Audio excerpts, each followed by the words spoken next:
വിശുദ്ധ കുർബാനയെ പലരും വികൃതമായ രീതിയിൽ വ്യാഖ്യാനിക്കുന്നുണ്ട്. കേൾക്കുമ്പോൾ വളരെ സങ്കടം തോന്നുന്നുണ്ട്. കർത്താവ് അപ്പം മുറിച്ചു കൊടുത്തതുപോലെ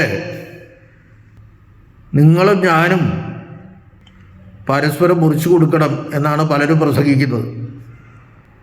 വിശുദ്ധ കുർബാന എവിടെ കിടക്കുന്നു? നമ്മൾ മറ്റുള്ളവർക്ക് വേണ്ടി മുറിക്കപ്പെടുന്ന എവിടെ കിടക്കുന്നു? പരിശുദ്ധന്മാർ മുറിക്കപ്പെട്ടിട്ടുണ്ട്, സഹോദരന്മാർ മുറിക്കപ്പെട്ടിട്ടുണ്ട്.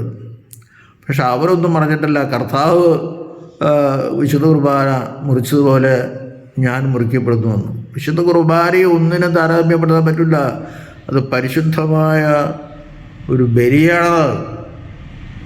കർത്താവിൻ്റെ കുർബാന, വിശുദ്ധ കുർബാന എന്നോ കർത്താവിൻ്റെ തിരുശരീര രക്തങ്ങളോ എന്ന് പറയാതെ വേറെ പേരതിനില്ല.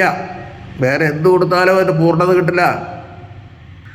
അതുകൊണ്ട് ഒരിക്കലും കർത്താവ് മുറിച്ചു കൊടുത്ത പോലെയാണ് ഞാൻ മുറിച്ചു കൊടുത്തത്. കർത്താവ് മുറിച്ചു കൊടുത്തത് എന്തിനാണ്? ഭക്ഷിക്കാനാണ്.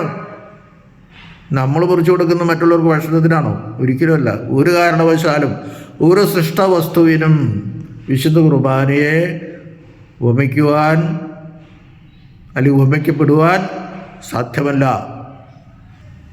അത് കുർബാനയുടെ മഹിമയെ ഇല്ലാതാക്കുന്നു. ദൈവത്തെ ഓർത്ത് വിശുദ്ധ കുർബാനയെ അതിൻ്റെ പരിശുദ്ധതയിൽ തന്നെ നാം സൂക്ഷിക്കണം.